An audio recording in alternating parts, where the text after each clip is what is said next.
Tokiyuki is a young boy who is destined to inherit the title of the shogunate and the responsibilities that come with it. However, since the only thing he is good at is running away from his problems, he lives his life as an irresponsible loser. On this particular day, Tokiyuki is doing everything he can to escape his attendants so he won't have to do his training, and you may be quick, but if these guys get tricked by Tokiyuki simply ducking, they might not be cut out for watching him. Tokiyuki does his best to evade them, but eventually he is forced to practice anyway. However, while the attendants aren't looking, he slips away and climbs onto the roof for fun. The attendants frantically chase after him to stop him from getting hurt, but all the commotion is starting to annoy the officials since they are in the middle of the send-off party for Takagi. The attendants lose sight of Tokiyuki, and he takes great pleasure in hiding from them between the horses, but he ends up getting caught by Takagi. Takagi compliments Tokiyuki for being so good at hide and seek, but he reminds him that this isn't the time for games. It's about to be deployed to war, and he hopes to prove his allegiance to Tokiyuki and his family by bringing them victory. Tokiyuki responds by wishing Takagi luck on his mission, and after that, Takagi gets up to leave with his friend who seems to have resting bitch face.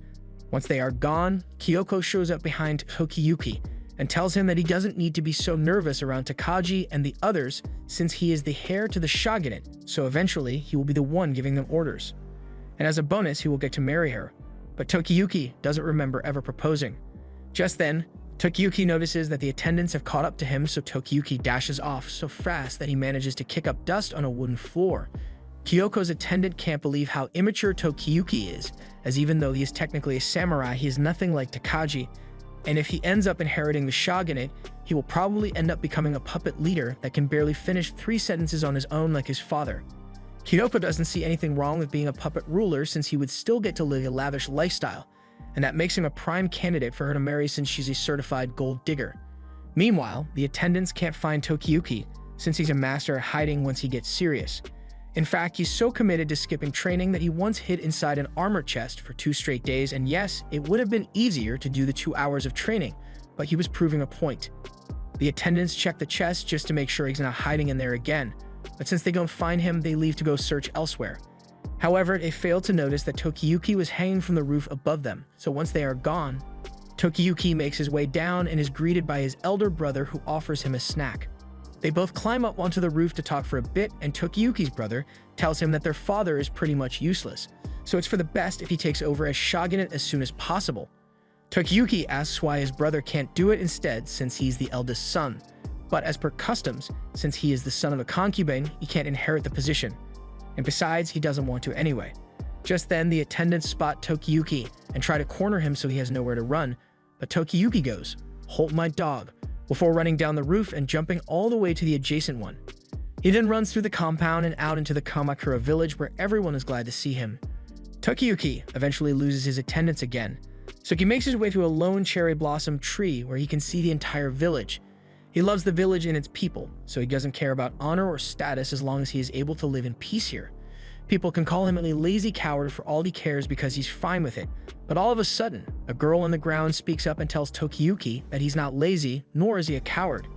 Those are just small aspects of the monster that lay dormant inside him, or at least, that's what her father says. Tokiyuki is confused by the girl's sudden appearance, but then this dude pops out of nowhere and starts introducing himself. He's a Shinto priest named Yorishita Suwa, and he has been sitting in this tree all day because he predicted that Tokiyuki would show up here, eventually. Suwa seems like he's a little crazy, but he turns the crazy down a bit and tells Tokiyuki that he came to pray for the village, and since he is done, he will be heading to the shogunate to make his report. The girl with him is named Shizuku, and she is good with the secret arts, so he brings her along with him as an unpaid assistant. Tokiyuki is still suspicious of Suwa since no one knows that he likes to come to this tree, so Shizuku explains to him that her father seriously has the ability to see into the future, although his prayers are pretty much a scam. Suwa tells Shizuku that she didn't have to say his prayers were a scam, but to prove his ability to see into the future, he stares into Tokiyuki's soul and sees that in 2 years, Tokiyuki will become a hero who shakes the very foundation of Japan. Some people will worship him, and many others will fear him so much that he will change the fate of the entire country. Tokiyuki doesn't believe any of what Suwa just said, so he runs off since he's not paid enough to deal with strange men like him. He heads back home and tells his brother all about what Suwa said, but he doesn't think it's too far-fetched since Tokiyuki has a superhuman talent for evasion. He personally believes that Tokiyuki would become a hero if a tragedy were to occur. And unfortunately, A tragedy was right around the corner for them, as when Takagi was leading his army into battle, he suddenly turns on them and sliced his companion so fast that it took physics a couple seconds to catch up. Word of Takagi's betrayal reaches Kamakura, and the officials can't believe what they are hearing. Not only has Takagi been secretly conspiring with Emperor Godaigo, he has also wiped out the army that was sent with him, and is on his way here to wipe them out as well. Before long, everyone who Tokiyuki cared about has been slain, and Takagi stands amidst the carnage in sheer ecstasy, because this brings him closer to the voice that guides him to become the ruler above all. As Tokiyuki watches his clan's corpses burn, he hears a familiar voice calling out to him. Suwa says he is here because his father wanted to make sure Tokiyuki would be able to survive. He predicted this tragedy, so he took precautionary measures and already has horses waiting past the hills so they can escape. However, Tokiyuki says he doesn't want to be saved since all of his people are dead, so he just wants to end his life alongside his father and clan. Suwa says he won't allow it since Tokiyuki's life is far too important. But to be honest, Suwa isn't sure if Tokiyuki's survival will actually change anything or not. Kamakura lies in ruin, and Tokiyuki still finds it hard to believe that it's all because of Takagi. They have known each other since Tokiyuki was a toddler, but he now knows that the smile on Takagi's face must have been a lie. Suwa offers to help Tokiyuki get his revenge, but Tokiyuki knows Suwa's smile must be fake as well. And in any case, he doesn't believe he can get revenge against someone like Takagi, who destroyed Kamakura so quickly. Regardless of how heinous his acts are, history will inevitably remember him as a hero. So Tokiyuki just wants to die honorably like the rest of his family. Suwa says, "Alright, bet," and then pushes Tokiyuki off the cliffs so he can die as he wanted to.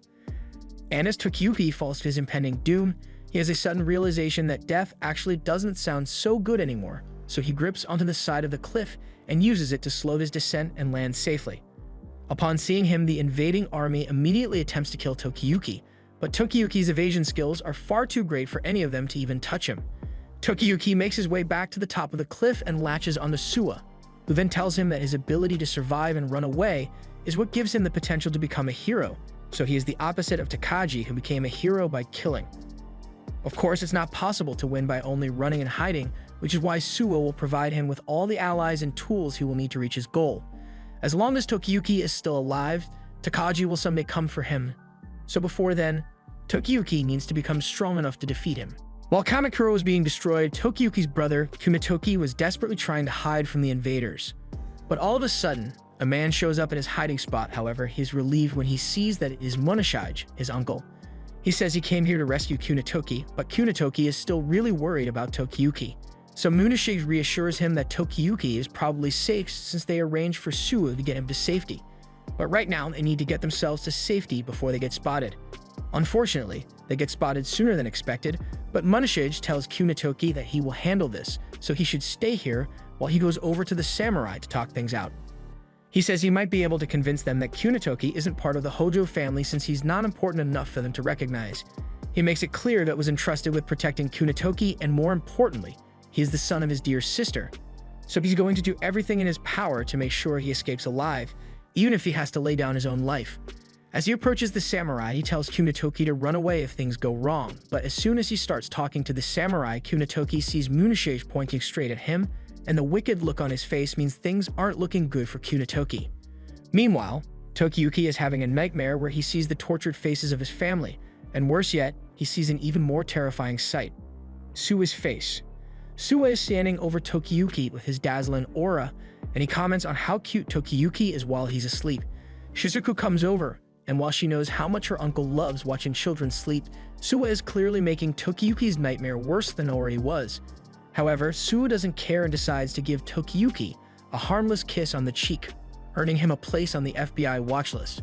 Tokiyuki senses some criminal activity about to take place, so when he wakes up and spots Suwa about to kiss him, he jumps out of bed and climbs all the way up to the ceiling in fear. Suwa says he expected as much from Tokiyuki and his escape skills, but when asked to explain himself for trying to kiss Tokiyuki, he responds with, "It's just a prank, bro." Tokiyuki tells him this is no time for pranks since they are still in grave danger. Suwa had said they would be able to hide out in his territory, but they've been stuck in Kamakura for a couple of days now, and they could be discovered any minute now. Suwa says the reason they haven't left yet is because the exit of Kamakura is more tightly guarded than he had thought, so they have to exercise patience until the patrols die down. Tokiyuki recognizes the banners of the patrol, but the samurai under those banners are all people who had previously sworn their allegiance to the shogunate, but ended up betraying their oath and assisting in the destruction of Kamakura, and all of it was done under the orders of Takagi. It is still difficult for him to believe that during all that time Takagi spent with him, he was plotting such traitorous plans. Shizuku tells Tokiyuki that he doesn't have to worry about their safety for now, since if the peril comes to search their hut, then they can easily fool them since their clothes make them all look like priests. Tokiyuki calms down a bit and lets go of the roof, but there's something he would like to ask Suwa. Earlier, Suwa had said something about reclaiming the country with his excellent ability to run away, but samurai are meant to fight while looking straight forward, so he has no idea how he's going to reclaim the country while running away. He wants to know if Suwa truly believes that he can defeat Takagi and avenge everyone that he loved, and Suwa is overwhelmingly positive about it. There is no doubt in his mind that Tokiyuki will become a legendary hero because he foresaw it with his divine eyes. So for now, he asks Tokiyuki to please bear with him until his prophecy becomes a reality. However, until then, he suggests they play a game of dice to pass the time, but while Shizuku and Suwa are busy setting up the game, Tokiyuki runs away. He doesn't think he can trust them if they are so relaxed that they can play a board game, so he decides to take matters into his own hands and find what remains of his home by himself. As he arrives at the scorched remains of the Shogunate Palace, Tokiyuki begins looking around to see if he can find anyone alive, but that's when he hears the voices of two men complaining that all the good stuff around here had already been looted. He realizes it would be bad if he was spotted here, so he starts looking for a good place to hide. But then he hears one of the men talking about an execution that happened this morning involving Kunitoki, and he can't stop himself from yelling that they are lying. He refuses to believe that his brother is dead, but he soon realizes that he messed up, since if these guys figure out that he is the son of the former shogunate, they'll rat him out. The men start asking Tokiyuki who he is, and he doesn't know what to say in this situation, but luckily Suwa and Shizuku show up just in time to cover for him by saying he is just an apprentice at the shrine. They say the shogunate had shown favor to them, and this boy happened to be really close with Kunitoki, which is why he thinks of him as a brother. Tokiyuki goes along with the story and asks the men if they can let him know what happened to Kunitoki, so they tell him that after the destruction of Kamakura, Kunitoki was entrusted to his uncle, Munashige, to get him to safety, but without a second thought, the man sold his own nephew out the first chance he got, all in hopes of securing a position of power for himself, and he seemed awfully proud about it too. After Kunitoki was captured, since he was a member of the Hojo clan, he was sentenced to death by beheading and was executed this morning. Upon hearing this news, Tokiyuki feels sick to his stomach and keeps muttering the words betrayal to himself. He can't make sense of why the Ashikage family who had served them for generations would betray them, why their samurai retainers who had been faithful for years suddenly turned their back on them, and now even his uncle has betrayed them. It seems there's no one in the world whom Tokiyuki can trust, and despair is starting to get to him, but he is distracted by the blinding light of Suwa's aura. He tells Tokiyuki that he can see a part of Munashige's future, even if it's really low resolution. In his vision, Munashige is surrounded by a lot of enemy soldiers, but he is well protected. Tokiyuki asks to know where his uncle is right now, so since he is so curious, Suwa agrees to show him. It turns out that he didn't end up getting the position of power he was hoping for, since he basically ended up being reduced to a mere beggar. Munashige complains that he didn't get much of a reward for ratting Kunitoki out, but that may be because Kunitoki was an illegitimate child, so Munashige assumes that he will get treated a lot better if he managed to capture the legitimate child of the shogunate, so he has already begun making plans to capture Tokiyuki and sell him out to the Nida army. At least now, Tokiyuki knows what his first enemy looks like, and that the first step in Suwa's plan win by running away. He says he will explain the next step once they get back to the hideout, but Tokiyuki isn't feeling too confident about the situation, especially considering the fact that he neglected his martial arts training so much, but Suwa assures him that there's no need to worry about it, as he has some allies on their way who will be able to help Tokiyuki. However, these same allies are busy playing Suwa's version of Monopoly, so Tokiyuki can't help but doubt how helpful they will be. After everyone is done with the game, the two allies finally introduce themselves to Tokiyuki, and say their names are Kojiro and Ayako. They are the children of the Nezu and Mochizuki families respectively, and both families serve the Suwa family, which by extension means they serve the Hojo family that Tokiyuki belongs to as well. Although both of them are the same age as Tokiyuki, they excel at martial arts, so Suwa encourages Tokiyuki to rely on them to help him get his revenge. A while later, Shizuku asks Kojiro and Ayako what they think of Tokiyuki, and Ayako says she thinks he is really cute, but Kojiro thinks he is pretty weak, so he finds it strange that Suwa asked them to help Tokiyuki. But since Tokiyuki can't fight for himself, they'll just have to protect him then. As night falls, Suwa tells Tokiyuki that it is time to face the demon that's after them, so he hands him a katana to use in battle. At the same time, Shizuku realizes that Munashige is in his way, so everyone gets into position and waits for his arrival. As Munashige shows up, he begins acting like he has been worried about Tokiyuki, and Tokiyuki plays along with it to lure him in for a sneak attack. Munashige asks if Tokiyuki is alone and says they should run away together for Tokiyuki's safety, but now that he is within range, Tokiyuki gives the signal for Kojiro and Ayako to attack. Unfortunately, there was enough time for Munashige to pull out his sword and block their attack, and he now realizes that Tokiyuki planned this ambush to avenge his brother. He didn't expect Tokiyuki to be smart enough to pull something like this off, but there's one thing their plan failed to account for. The reason Kunitoki was entrusted to him wasn't just because he was his uncle, he was appointed as his guard because he is strong. All he needs to do now is kill 2 random brats and chop off Tokiyuki's legs so it can't run away anymore, and once he has done that, he will be able to live the good life. Tokiyuki draws his sword to defend himself, but Munashige is much stronger than him, so he ends up getting blown back. Munashige mocks Tokiyuki for being too weak to avenge his brother by himself, but as he is charging at him, Kojiro jumps in to defend Tokiyuki. However, he too is inferior to Munashige's power. Ayako jumps in next, and she holds her ground for a couple of seconds at first, but then she gets overpowered and flung away. Even with the combined strength of Ayako and Kojiro, they are still gravely outmatched since none of them have got puberty yet, but they are up against a grown man. Munashige breaks away from Kojiro and Ayako so he can go after Tokiyuki again, and as he does so, he talks about how he prides himself on his ability to adapt to whatever situation he is put in. He would gladly murder a child if it was for his survival, just like he did with Kunitoki. He pushed him to the ground and mercilessly beat him till he was half dead so he could sell him out for his freedom, but now he is after Tokiyuki, so he can gain some amount of favor with the Nida army.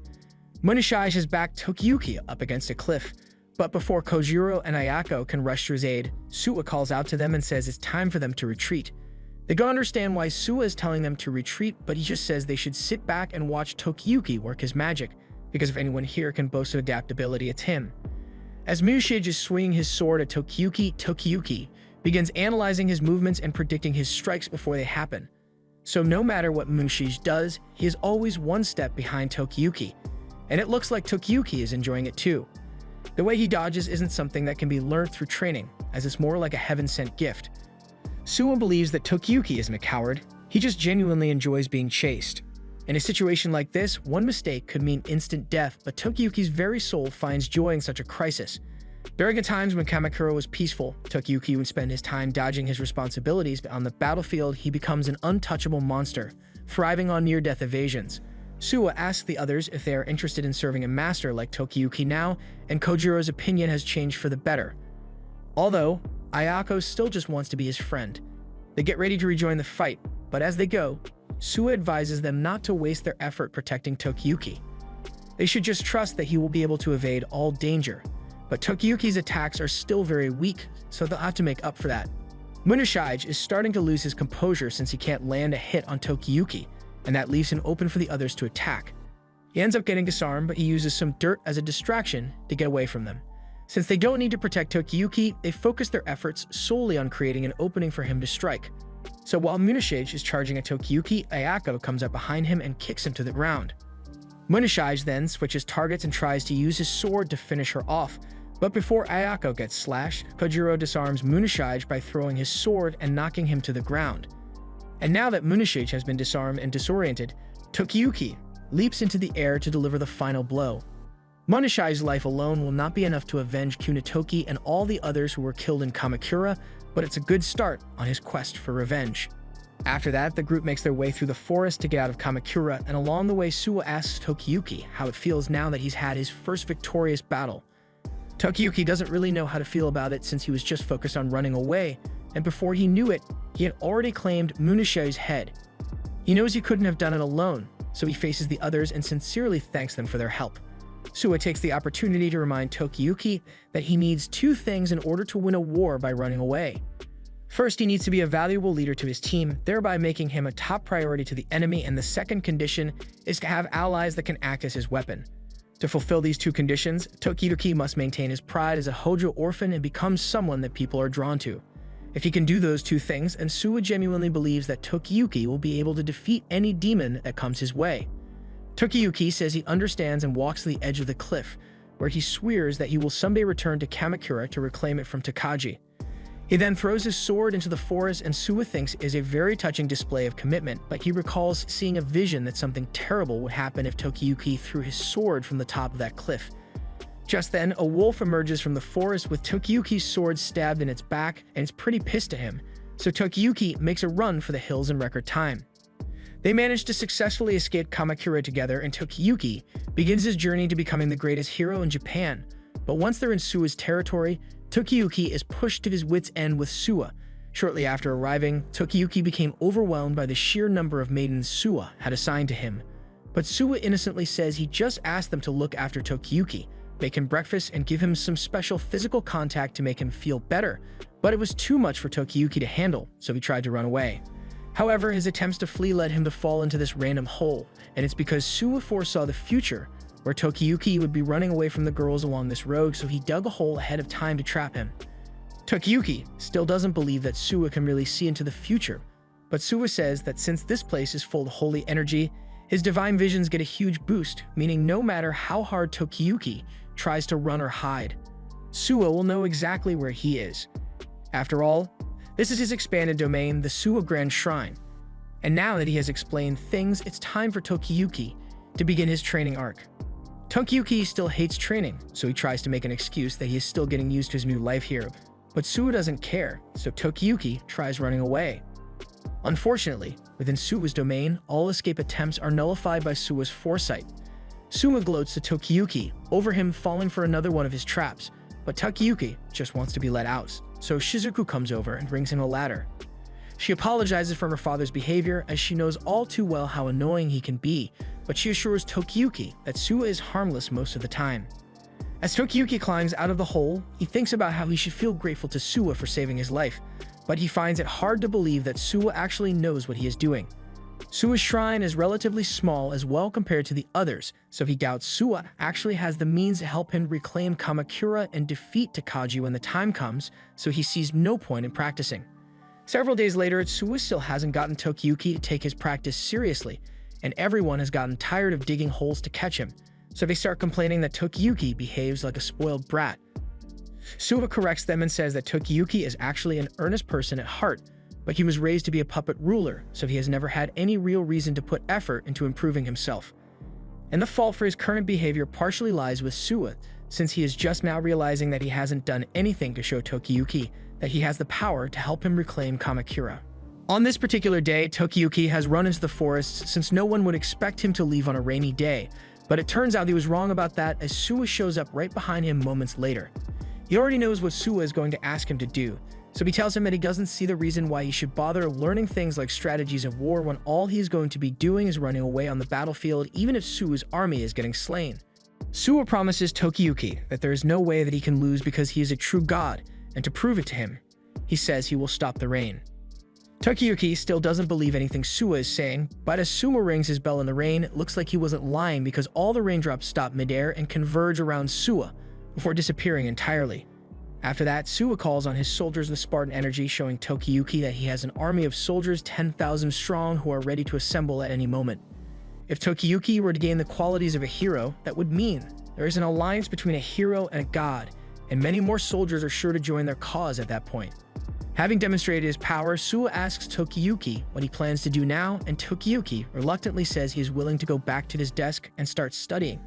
He has decided to trust Suwa since he now believes he can become a hero with his help. However, as soon as Tokiyuki has said these words, Suwa tells everyone that they are free to go home now. Tokiyuki can't believe what he's seeing and asks Suwa where all that Spartan energy went, but Suwa just says his people can't be so energetic all the time. He then changes the topic and tells Tokiyuki that it's time to go study, whether he likes it or not. But as he is driving him off, he accidentally falls for one of his own traps. A while later, Tokiyuki has started getting used to life in Suwa's domain, so Suwa tells him it's time for him to acquire some retainers. A retainer is a vassal who forms a master-servant relationship with their lord and risks their life fighting for him. A ruler is nothing without his retainers, but since Tokiyuki tragically lost all of his family members and retainers, he has to start from nothing, so Suwa will introduce the candidates once more. First is Kojiro, the greatest swordsman of Tokiyuki's generation, and with his skill, he would be perfect for leading as Tokiyuki's military commander. Next is Ayaka with her unrivaled strength and artistic talent, plus even when in battle she remains as cheery as ever. Finally, we have Shizuku, who is attentive and well-versed in several secret arts, so as a servant, she would be great at taking care of the general affairs at home. All three of them may be as young as Tokiyuki, but Suwa assures him that they are people that he can count on. However, Tokiyuki still needs to get to know them and demonstrate that he is capable of making good use of their skills. If the four of them live together, then eventually, Tokiyuki will have a tight-knit relationship with them, and from there, he can recruit more talented individuals as they come across them. This is what Suwa likes to call the beginning of a hero's journey, but none of the others care about his reference. After Suwa has stopped talking, Kojiro asks Tokiyuki if he needs them to do something since they are happy to help him in any way possible. Tokiyuki is glad to hear they want to help him, but he doesn't really know what to have them do, so he ultimately asks to have fun with them by playing tag. However, Kojiro instantly refuses to do it. They've all seen Tokiyuki run, so a game of tag would be nothing but torture for them, but since Tokiyuki wants to have fun, Kojiro suggests that they all sneak into the homes of some of the samurai who betrayed Tokiyuki and take a fat dump on their doorstep. Ayako says she just wants to do push-ups, and Shizuku says she wants to stuff marbles down an anthill. They all have their own unique/disturbing ideas of fun, so Tokiyuki has no idea what to do until Ayako suggests they go hunting as a group. It's fun, it counts as training, and it doesn't involve pooping in anyone's home either, so Tokiyuki is fine with it. But he asks if Shizuku is allowed to go hunting since she's part of the shrine. Fortunately, she says it's not a problem since the god of the shrine is a god of hunting, so unlike other shrines, they hunt and eat meat a lot. After they leave, an attendant heads over to Suwa, while he's grilling some meat to inform him that Tokiyuki and the others have all gone out on a hunting trip. But he already saw that in a vision, as well as the trouble they will face in the forest, but it will be good character development, so he won't interfere. Meanwhile, out in the forest, the group is working together to hunt with Shizuku scaring the rabbit and Tokiyuki being tasked with shooting it, but he sucks at aiming, so he missed a clear shot at the rabbit. Kojiro says that the shot was impressively close, considering the fact that it was Tokiyuki who shot it, so he wants to give him a better line of sight so he can try again. He chops away at the tree branches effortlessly, and once there's a clear line of sight, he tells Tokiyuki to give it another shot, but before he can do so, Ayako frickin' chucks a boulder at the rabbit, and Tokiyuki is horrified by the power she possesses. But this isn't the first time Kojiro has seen Ayako turn a rabbit into a red splat on the ground. However, this time she missed the target, so the rabbit lives to see another day. But that life doesn't last long as it gets chomped by a huge boar. Kojiro has never seen a beast so huge, so Shizuku informs them of a rumor that was going around about a flesh-eating demon boar living in these woods. This is the trouble Suwa foresaw them getting into, but he believes it is important they learn to deal with bloodthirsty beasts because Takagi is far worse than anything they could encounter in that forest. As the demon spots the group, it charges straight at Tokiyuki, so Ayako pulls him to safety while Kojiro fires a shot at it, but the demon's hide is too thick to pierce with his arrows, so he calls for everyone to retreat to high ground. Kojiro doesn't think they can defeat the demon with just the two of them, so he suggests they run away back to the shrine, but Shizuku interrupts and says she thinks they can win this battle. She's conveniently saying this from the safety of a treetop, but she suggests that the others leave Tokiyuki to evade the demon while he leads towards that tree over there. And that's where Kojiro and Ayako will be waiting to take it out. Everyone is on board with the idea, aside from Tokiyuki, who's being used as bait. However, he doesn't have time to protest since the demon has already circled back and is coming after him again. He can't believe his retainers would actively put him in danger, but it's hard to argue with the plan's effectiveness when Tokiyuki is evading the demon so well. While he's leading the demon to the designated spot, Kojiro and Ayako prepare their means of attack, which involves shattering a piece of obsidian at the edge of the cliff, and once the preparations are ready, Tokiyuki asks them what he's supposed to do with the demon. Kojiro fires an arrow at it to face to get it to charge at them instead. As the demon is headed straight for them, they jump out of the way and bait it to ram into the tree and go flying off the side of the cliff, straight onto the obsidian spike. With that, the demon was defeated, and it was honestly a lot easier than Tokiyuki had expected. Once they saw that a bow wouldn't work, they all worked with each other's strengths to take down the demon, but even though it attacked them first, Shizuku still feels bad for it since it was likely a beast from ancient times, and if it had others of its kind around, then maybe it wouldn't have succumbed to evil. After their successful hunt, the team goes to the hot spring to cool off, and Kojiro suggests that the team should meet up here for strategy meetings from now on. Speaking of which, they need to decide on a name for their team, so they start coming up with a bunch of terrible names like the Sweet Tooth Travelers, which Tokiyuki immediately rejects. Their terrible naming sense aside, Tokiyuki is glad to have people like them around since they treat him like a friend to cheer him up, but they also treat him as their lord. Eventually, Ayako comes up with a name that doesn't suck, so from now on they will be known as the Elusive Warriors. After their bath, they all head back to the beast to cook it for dinner, but by the time they get there, Suwa has already completely devoured it somehow. Kojiro yells at Suwa for eating the whole catch, but he tries to justify it by saying the beast had succumbed to evil, so he was just purifying it with his divine stomach, but they aren't falling for his excuse though. Meanwhile, it looks like there's another person who can see visions of the future, and he knows Suwa is plotting something, so he's not going to let him get away with it. And at the same time, Takagi is currently to meet with Emperor Godaigo, and the Emperor is greatly pleased with him for destroying Kamakura in such a thorough manner, so he offers to let Takagi have any position he wants in the imperial court. Takagi says he is grateful for the offer, but he is a warrior at heart, so political power isn't his thing. However, the retainers behind him would be more than happy to take positions in the imperial court, and you can already tell from their faces that they are definitely not going to abuse their power. Everyone in the Emperor's palace thinks highly of Takagi since he was the sole reason the Emperor is now in power, so from their perspective, he's a god-sent hero. As Takagi's most trusted retainer, Morono, is helping him change, he has something on his mind that has been bothering him. He has been serving Takagi since they were children, so when Takagi decided to switch to the Emperor's side, Morono followed him without a second thought. However, it worries him that recently, Takagi's smile has become less and less human. Takagi smiles and tells him to stop saying stupid things since he needs Morono's help to bring support to the Emperor, but something is clearly not right with Takagi and Morono knows it, but he can't do anything to stop it. While on a hunting trip, one of Takagi's retainers shoots down a boar, and while Takagi is inspecting it, the retainer thanks him for the recommendation Takagi gave as it allowed him to be appointed as a governor. Takagi says it was a fitting reward since the retainer was the first one to betray the Hojo family and join Takagi's side, but within the retainer's territory is Shinano, and Takagi knows Suwa was one of the Hojo family's greatest supporters, so he is bound to be hiding some survivors in his territory, and he wants Sadamune to find and kill them. Sadamune says he is up to the task, as his eyes are the best in the land, so he's sure to spot any Hojo survivors.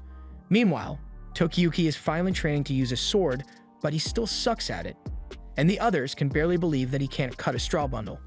Suwa explains that Tokiyuki's muscles are so used to escaping that even when he is on the offensive, he is still instinctively pulling away. Kojiro tells Tokiyuki that he needs to put his back into it and train diligently, but Suwa says that's a bad idea since if Tokiyuki trains too much, his running away muscles will turn to attack muscles and then you'll have a mediocre swordsman with mediocre evasion skills. They move on from sword practice and test out Tokiyuki's archery, and surprisingly, he has great aim. Tokiyuki reveals that his father liked watching archery practice a lot, so he often took practice seriously and got pretty good at it. Since Tokiyuki shows promise with his archery abilities, Suwa decides that they'll put all their efforts into maximizing his archery skills. After all, soldiers would end up losing morale if all their commander did was run away, so Tokiyuki needs to learn a way to attack while he's running away. But it's not going to be easy to find an instructor who can teach him such an unorthodox method of fighting. Just then, someone comes to inform Suwa that Sadamune has come to pay them a surprise visit. Tokiyuki has never heard of Sadamune before, so they assume he must have been someone without much social standing, but just to be safe, Suwa asks Tokiyuki and the others to all go and hide in the shed for now. Suwa heads to the front gate to greet Sadamune, and Sadamune wastes no time informing Suwa that he has been appointed governor of Shinano, which makes him Suwa's boss now. One of the Suwa family members finds this hard to believe since not long ago Sadamune was working for them. But things change, and as the shogunate was falling, Sadamune made the wise decision to switch to Emperor Godaigo's side, and that earned him a favor. Meanwhile, the Suwa family supported the Hojo family, so now that Godaigo is in charge, they have no right to complain about any consequences they face. But that's an issue for another day. For now, Sadamune came to tell Suwa that if he has any Hojo family members hiding within his territory, he had better hand them over to him. Suwa denies hiding anyone. In fact, he denies ever having seen any Hojo family members. Sadamune doesn't believe him, so he uses his superhuman vision to spot every suspicious-looking person in the area. He sees two soldiers in the distance watching from behind a tree. He sees a man clutching a knife in his jacket, and he sees a bunch of children hiding in a cabin. He doesn't know which one of them is the Hojo survivor, but they all look pretty suspicious to him, so sooner or later he will find out who it is and catch them. That's all he wanted to say, so Sadamune turns to leave, but before he does, he has to abuse his power at least once, so he takes a shot at one of the Shrine Maidens and cuts her ear just for the sake of it. Later that night, Shizuku informs everyone that the Shrine Maidens who got shot is okay, and her ear should be able to heal soon enough. Sadamune is an expert archer, and thanks to his superhuman vision and observational skill, he has a major edge when compared to other archers.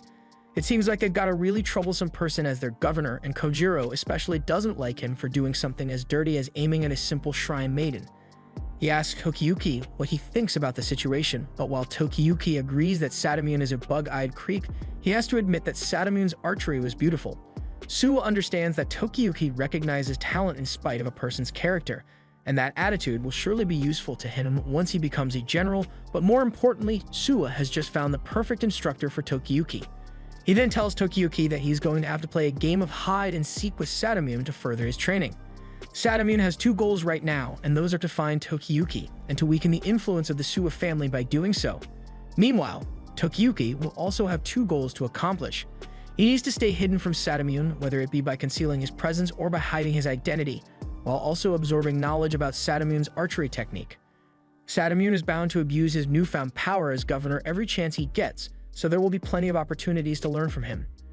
Tokiyuki finds the idea exciting, so a plan is put in motion to lure Sadamune back to the shrine, and it doesn't take long either, as the moment Sadamune learns that there is a dog shooting competition being held in Suwa's shrine, he plans to crash the party in an attempt to provoke while searching for the Hojo survivor. On the day of the competition, everyone is having a good time except Kojiro, who couldn't manage to shoot a single dog.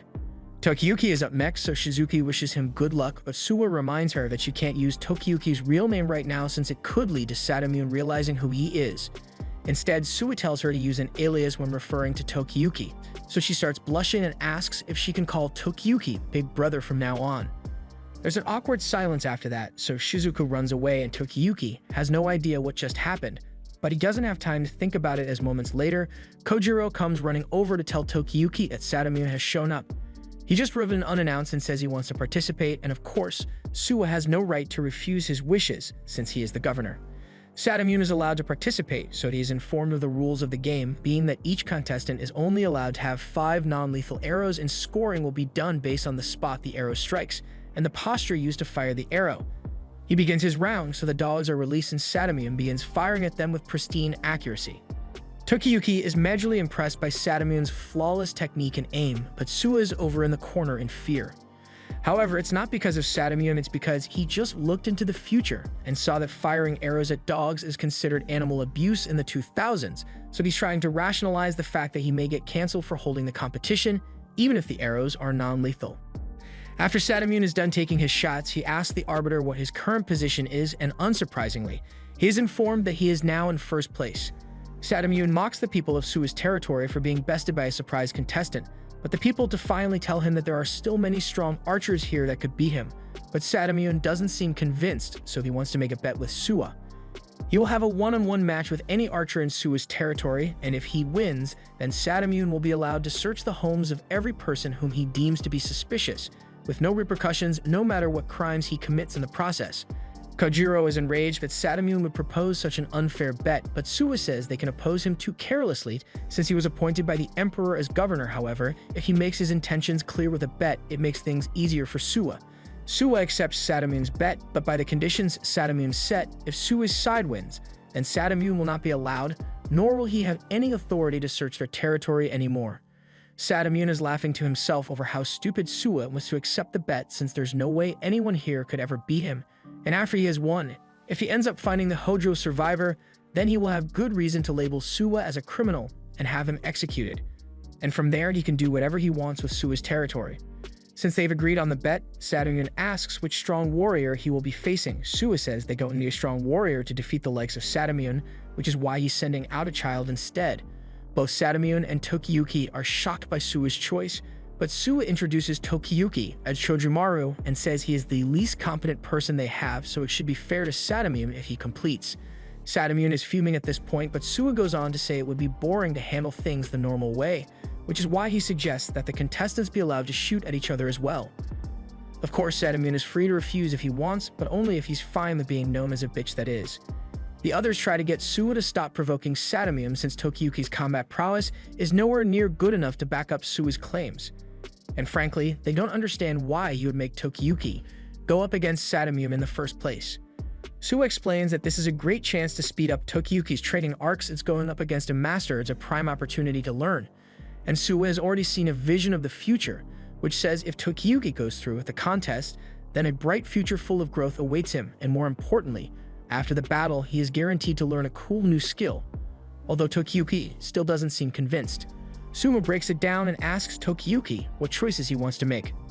As a general of Hojo, he can choose the dangerous option and grow as a fighter, or he can run away and avoid his problems altogether. When Suma puts it like that, there's only one clear answer Tokiyuki can give. He has already decided that he will kill Takagi in the future, and if he wants to accomplish that, he can't run away from a challenge like this. Tokiyuki gets on his horse to await the starting whistle, and as the competition begins, Sadamune has the option of just going after the dogs for a safe win, but he felt insulted by the fact that he was challenged by a kid, so he decides to shoot at Tokiyuki. Instead, however, as he raises his bow to aim, Tokiyuki has already fired a shot at him. And while Sadamune managed to dodge it, he is incredibly pissed now. This was part of a plan Tokiyuki discussed with Suwa ahead of time, and the first shot didn't necessarily need to hit Sadamune, it just needed to make him angry enough to focus all his attention on Tokiyuki, no matter what. Once Sadamune's attention is gotten, he will focus all his efforts on striking Tokiyuki with his arrows, so Tokiyuki just needs to dodge. Sadamune doesn't fire rapidly, so Tokiyuki has some time to earn himself some points, and to help with this, Suwa informs Tokiyuki about the red dog, which was trained to be an easy target. Tokiyuki misses the first time, but he manages to hit the dog on his second attempt and earns 1 point. From here, Tokiyuki just needs to make sure Sadamune doesn't earn any points. Eventually, Sadamune is down to his last arrow, and it is at this point that he will probably start aiming for the dogs again to make sure he doesn't lose. And while he is aiming, that's the moment when Tokiyuki should strike. However, while that was the plan, Sadamune defied Suwa's expectations by continuing to target Tokiyuki from his blind spot. And the second he saw an opening in Tokiyuki's defenses, he fires his last arrow and strikes him in the head, earning Sadamune 5 points.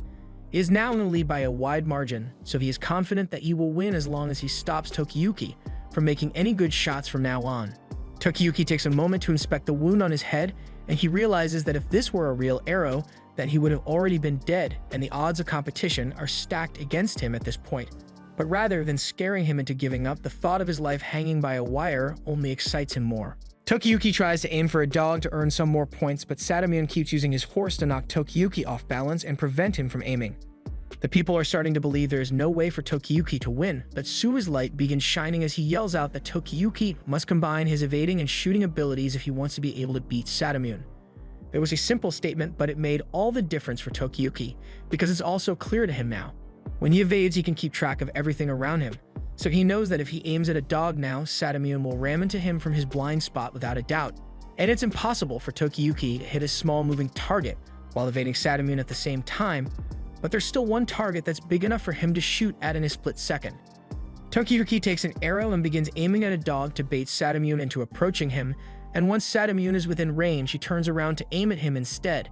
However, his position makes it difficult for Tokiyuki to line up the shot. Sadamune believes there's no way Tokiyuki can twist his body enough to get a good shot while he's mounted on his horse. But there's a simple solution for Tokiyuki. He just dismounts the horse and takes the shot at Sadamune's neck, knocking him off his horse and earning Tokiyuki 2 points. Suwa points out that a backward shot like that is only possible thanks to Tokiyuki's keen sense of balance and agile marksmanship. The others are really impressed with Tokiyuki, and it is officially decided that Tokiyuki's special move will be delivering back shots. And Suwa finds it funny, since he saw into a future where back shots mean something very different.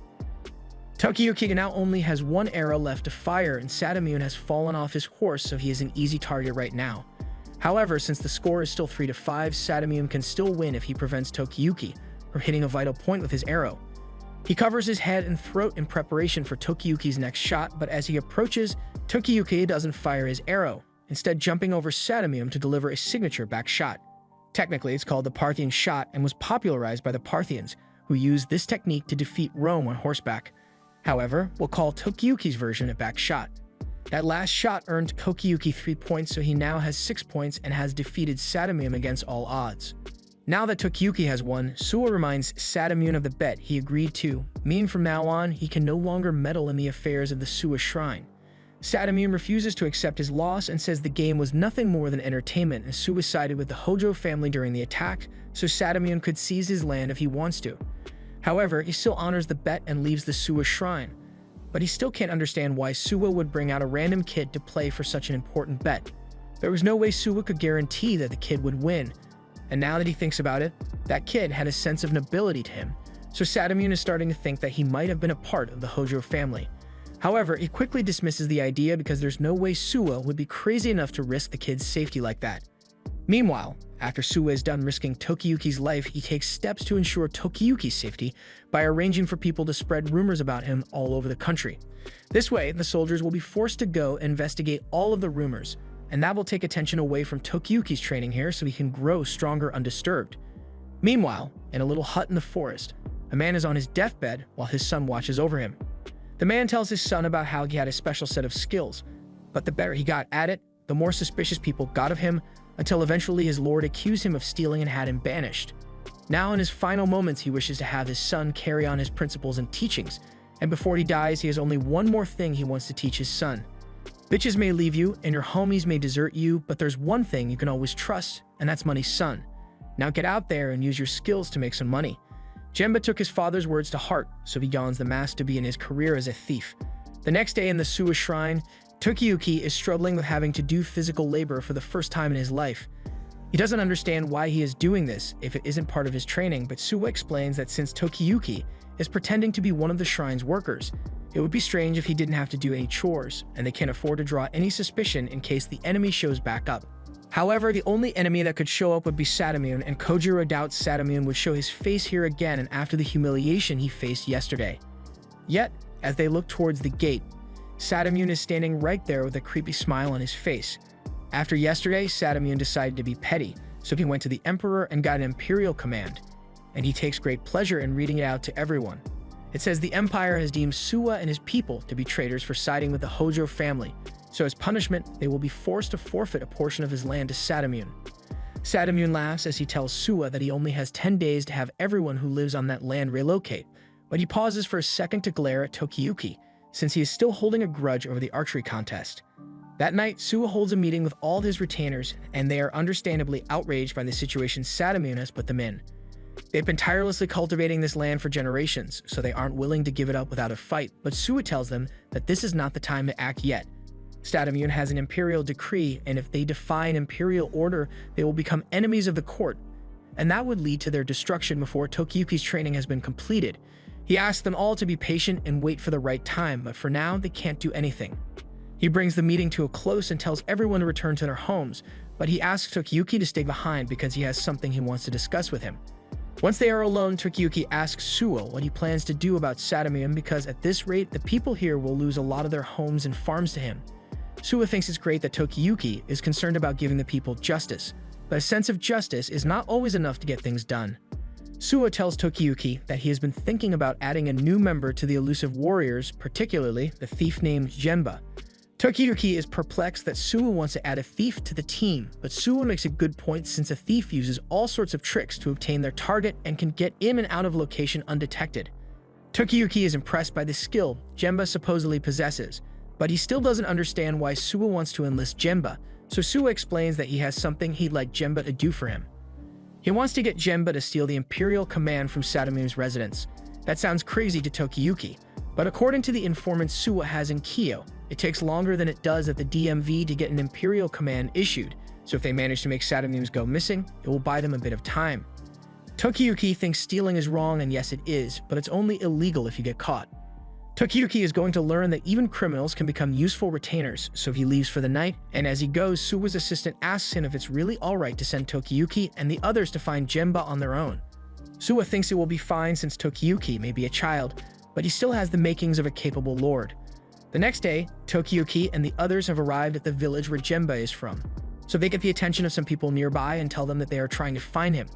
The people are nice and seem eager to help Tokiyuki and his friends, but the second they hear the name Genba, they all briefly unlock the Speed Force and run back to their homes so they don't have to get involved with Genba. And I can see why, because Genba sneaks up on Tokiyuki and the others as soon as he heard his name being mentioned. Tokiyuki is scared out of his mind, so Kojiro and Ayako come to his aid. However, Genba has already jumped into a tree, and so has Tokiyuki. Genba tells them that he heard that they are looking for him, so he would like to know what business they have with him. Tokiyuki speaks up and says he is from Suwa's shrine and wants to add Genba as one of his retainers, but Genba knows all about Tokiyuki being a Hojo family survivor, and he could get a lot of money if he sold Tokiyuki out to Sadamune, But before the others try attacking him, he tells them to calm down since there's still room to negotiate. And while they weren't looking, he also managed to steal all their wallets, so Tokiyuki is already impressed with Genba's skill. But earning Genba's cooperation isn't cheap. Genba says he wants to be paid 5 million yen's worth of money for not selling Tokiyuki out to Sadamun, and another 5 million yen for every task Tokiyuki asks him to perform. Tokiyuki is shocked that Genba is asking for money, and Genba believes Tokiyuki's shock is due to the fact that he doesn't want to pay that much. However, the real reason is because Tokiyuki thinks a reward like that is too little for Genba. To be honest, he was willing to offer Genba a province or something once he reclaimed Kamakura. After all, he would be a distinguished vassal who made great contributions. But since all he's asking for is money, Tokiyuki thinks Genba is being very humble. Genba is confused and doesn't know what to think, so Shizuku goes up to him and assures him that Suwa Shrine will ensure payment for Genba's daily expenses, but she asks if he is sure he just wants money. After all, if Tokiyuki grants Genba a province, he could gain several times the amount he asked for, and much more. And Kojiro mentions that Genba helping Tokiyuki now would earn him a lifetime of support from the future ruler, so isn't it a gamble worth taking? Genba runs away to get them to stop whispering things in his ear, and while he was initially hoping to swindle some money out of Tokiyuki, he says he is fine helping him out for now. But he has one condition if Tokiyuki wants him to steal the Sadamun's Imperial Command. He's not willing to risk his life alone for a lord he doesn't trust yet, so he will only do it if Tokiyuki comes with him. As they approach Sadamun's compound, they spot the warehouse where Sadamun likely kept the Imperial Command. Genba is surprised that Tokiyuki was willing to come along, but Tokiyuki believes it's only fair that he join Genba since this was Tokiyuki's request to begin with. That's all well and good, but Genba reminds Tokiyuki that if he's not careful, he will end up like the other thieves who got caught trying to steal from Sadamun. The shed is secured with 3 locks, and Genba can easily pick his way through them, but the real problem here is the security posted out front. Fortunately, Genba knows exactly how to get past them. He runs out into the field and uses a branch to vault his way into the compound, and once he's in, he throws a rope to Tokiyuki so he can break in as well, and Tokiyuki seems a little too excited to be committing a crime. Genba wonders why he is so willing to do this, so Tokiyuki explains that he is doing it to repay his debt to the Suwa family for the support they've given him, so it's the honorable thing to do for him to do. However, Genba thinks that's a stupid reason since things like honor and kindness will never get you far in life because people can always betray you. But if you use money and fear, you can get someone to do whatever you want. For instance, there was once a woman who refused to pay Genba after she asked him to investigate her cheating husband, so as revenge, Genba snuck into her house and did unspeakable things to her rice.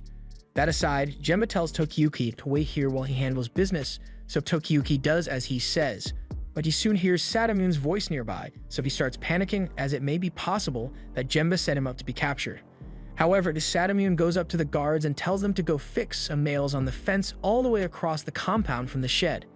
The guards ask why since their job is to guard the shed, but Sadamun is their boss, so they are forced to obey.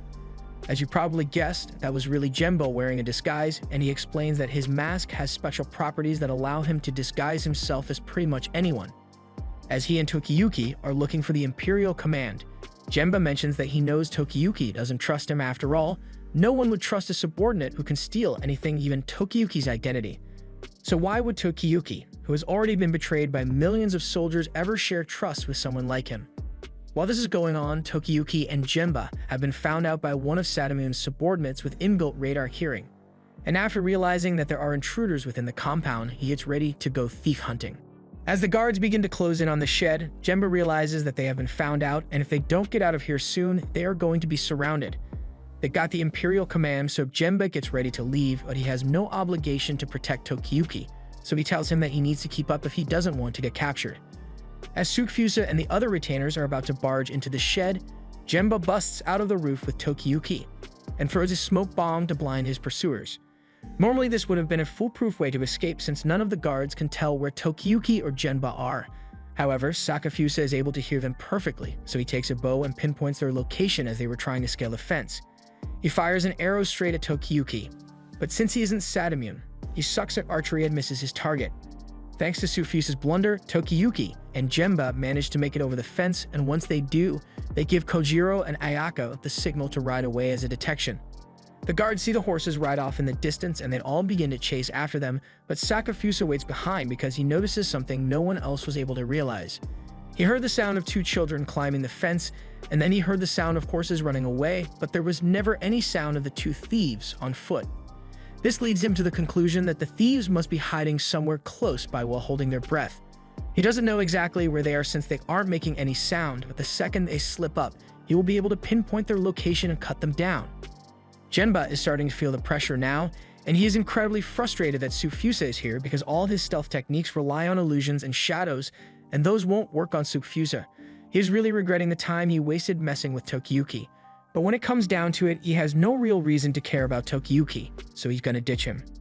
Tokiyuki looks over at Genba in horror, but not because Genba was trying to leave him, but rather because Genba was dumb enough to move while Tsukfusa is so close to them. Almost immediately, Tsukfusa locates Genba and attempts to behead him on the spot, but at the last second, Tokiyuki jumps in and saves him from certain death. In the process, Tokiyuki gets slashed and Tsukfusa gets the blade stuck in a tree, and luckily, that means Tokiyuki wasn't badly cut by the sword. However, he and Genba only have a couple of seconds before Tsukfusa catches back up to them. Tokiyuki tells Genba to get moving, but as they are running, Genba can't figure out why Tokiyuki would risk himself to save Genba, especially after Genba tried to abandon him. Tokiyuki responds that he doubted Genba earlier for no reason, and he can't apologize properly for that if Genba dies. He knows his mental fortitude is low, and he may end up doubting Genba again, but he wants to make it clear that he will never betray Genba. He likes learning the art of escape from Genba, and with his help he is able to evade strong demons like never before, so he can't help but get excited. So if Genba ever feels cornered or feels like betrayal is the only option, Tokiyuki wants Genba to escape together with him. Tokiyuki has been betrayed by countless people, yet he has never betrayed anyone himself. So in an era when deception and betrayal are commonplace, he could be seen as the most devoted general. At the same time, Sadamun has begun chasing after the little thieves, but his immaculate vision is of no use to him out in the dark like this. Luckily, Tsukfusa is here to help, even if he is making this a little weird. At the same time, Genba and Tokiyuki emerge from some bushes, and Genba says he had hidden horses at the edge of the woods in preparation for their escape. But unfortunately, with all the blood Tokiyuki is losing, he won't be able to go on for much longer. Just then, an arrow comes flying out of nowhere straight at Tokiyuki, and while Tokiyuki manages to evade it, the arrow splits a nearby tree in half. Genba is shocked by the power of the shot, and Tokiyuki immediately recognizes the power as Sadamun's. Genba can't believe it since Sadamun shouldn't be able to see them well enough to fire such a precise shot at them, and it's still going to take a while before they reach the horses to escape. Tokiyuki is in no condition to run right now, and Genba can't escape Sadamun's arrows while carrying Tokiyuki, so he has to make a very difficult decision. He could have ignored it if it were anybody else, but Tokiyuki has proven that he is someone who is worth serving, so Genba is going to do everything in his power to defend Tokiyuki. Tsukfusa has been guiding Sadamun's arrows so he can aim in the dark, and just when they were about to target the wounded Tokiyuki, Genba comes out of hiding and gets their attention. Tsukfusa recognizes Genba's mask, so he informs Sadamun that the thief in front of them must be Kazama Genba, the son of a former retainer who was exiled for his deceptive techniques, and now, after his father's death, Genba has turned to thievery. Sadamun recalls that the Kazama family was under Suwa's territory, so he assumes Suwa must have asked Genba to come here and steal his imperial command. Genba pretends that he has no idea what Sadamun is talking about and says he just came here because he felt like messing with Sadamun. Sadamun is about to take a shot at him, but Genba kicks the tree, causing a flock of birds to fly off in all different directions. The noise overwhelms Tsukfusa's sense of hearing, and while Genba may not know much about using deadly force, he is well versed in the art of misdirection, so confusing a couple of soldiers like these two is child's play for him. Genba begins bouncing around the forest floor and taunting Sadamun, but Sadamun is not amused and proceeds to fire a shot straight into Genba's face. However, it turns out to have all been an illusion as Genba is still alive and transforms himself into Tsukfusa for some additional confusion points. With Sadamun distracted, Genba then uses a rope blade to cut Sadamun's bowstring, and afterwards he pulls Sadamun and Tsukfusa off their horse and to the ground. Sadamun calls Genba unfair for using such cheap tricks, but Genba is proud of his skills and he's not going to let some old man tell him otherwise. Also, regarding the Imperial command Sadamun has, Genba clarifies that he really didn't steal it, but as Sadamun looks into the distance, he sees a pillar of smoke rising from the spot where his storage shed should be, and he is horrified. The shed along with all the documents inside have been engulfed in flames, and before Sadamun can regain his composure, Genba disappears into the night. Tsukfusa is still in shock and asks Sadamun if the Imperial command was really still in the shed, but they have no way of knowing for now. so Sadamune suggests that they capture the wounded thief and torture him until he confesses about who the ringleader is. Just then, Sufusa hears the sound of horses nearby, so he realizes that the accomplices have come back to rescue the injured thief. Sadamune doesn't want to let them escape, so he gets his bow and attempts to fire an arrow at Gemba, but his string is still cut, so there's nothing he can do as Tokiyuki and the others make their escape. Gemba catches up with Kojiro and Ayako, but they complain about how badly hurt Tokiyuki is, but Tokiyuki says it's alright since it's all thanks to Gemba that they managed to escape. Plus, the whole mission was really fun, so Tokiyuki hopes he and Gemba can do something like this again sometime. Gemba thinks back to his father's dying words, and he was told that he may one day find a lord whom he wishes to serve even if it doesn't earn him money. However, he should still take the money, no matter what, so Gemba agrees to become Tokiyuki's retainer, but he will only do it in exchange for a province, so if Tokiyuki ends up not being able to pay him back for any reason, Gemba is going to hunt down all his future children. Although Tokiyuki misunderstands the threat as Gemba offers to play tag with Tokiyuki's future kids. Now that they have successfully destroyed the Imperial Command, the people of Suwa's territory can now refuse to hand it over since Sadamune's men have no way of proving that it's actually an order from the Emperor. Sadamune is pissed that the Suwa residents are refusing to give up their land, but he believes their opposition will only be temporary because he can always just go get another Imperial command from the Emperor by next month. Except no, he actually can't. A messenger comes running up to him with bad news regarding the Imperial command issuing. The line of people seeking rewards for their involvement in the Kamakura raid is unreasonably long, and to make matters worse, many of the people in the line are straight up lying about their achievements, so the Emperor has to spend a lot of time figuring out who really did what. He's really annoyed by it, so he declared that no more land will be redistributed for at least a few years, so everything is going to stay exactly as it is now, including Suwa's territory. Sadamune throws a fit over losing the chance to seize Suwa's land, but while he is crying out in anger, Suwa's people is cheering in celebration of their victory. Their plan really paid off in the end, and Suwa is grateful to Tokiyuki, since they would never have gotten their land back if they handed it over to Sadamune, and he's also glad Tokiyuki managed to convince Genba to become his retainer because he is sure Genba will be very dependable. Kojiro is also relieved now that he knows for sure that Genba is on their side, although he can be a little vulgar at times. But with his skills, Genba might even be able to sneak into Takaji's home at night and slit his throat. Unfortunately, Suwa tells them that it would be impossible to assassinate Takaji because he is someone that even Suwa cannot predict. Right now, Takaji is on his way to the Emperor's palace, but along the way, he and his soldiers get ambushed by the Emperor's son, Prince Moriyoshi, and pelted with a barrage of arrows. But most of the soldiers are unharmed except the first guy. Takaji congratulates Moriyoshi for being appointed the new shogun, but he asks Moriyoshi why he is attacking him when they are on the same side. Moriyoshi says he is doing this because he knows Takaji will betray the Emperor one day, so he's going to cut him down before that happens. And to make sure Takaji doesn't escape, he has brought an army of his own to take him down. Moriyoshi's soldiers clash with Takaji's, and there is a lot of bloodshed, but ultimately, Moriyoshi's soldiers are just a bunch of random people he got to agree to join him, so they stand no chance against Takaji's elite. Takaji's retainers want to step in to end things quickly, but Takaji says the prince is after him, so he will handle this personally. As soon as Takaji raises his sword, heads begin flying all over the place. Moriyoshi can't believe what he's seeing, but even after witnessing the true power of Takaji, Moriyoshi's men still don't give up and continue to charge at him. However, the second they get close to him, they begin losing their heads to Takaji's sword, and he makes it look so effortless. Moriyoshi is more sure than ever that Takaji is a monster who should not be allowed to walk the earth, so he tries to take him on, but he is totally outmatched by Takaji. Takaji then turns around and kneels before Moriyoshi, pleading for Moriyoshi to have some trust in him. But Moriyoshi isn't believing a single word out of his mouth for a second. He knows he would never be able to win against Takaji alone, but luckily he is not alone, or at least that's what he thought, because when people finally arrive and see the streets soaked with blood, all they care about is getting the chance to talk to Takaji. They completely ignore him despite the fact that he is the prince, and before he knows it, Takaji is being led into the Emperor's palace. Moriyoshi begs the Emperor not to let him in because he can tell that there's something inhuman about Takaji. But no one listens to him because they are all too entranced by Takaji's charisma.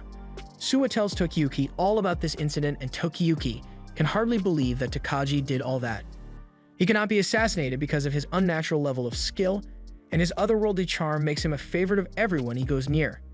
That combination puts him at the top of the world, and Tokiyuki is unsure if he is capable of fighting a man like that. Just then, Ayako comes running in and desperately asks Tokiyuki to come and help her get Jimba to settle down. He has too many drinks, and now he's bouncing all over the room, touching the shrine maidens, and he's not wearing any pants either.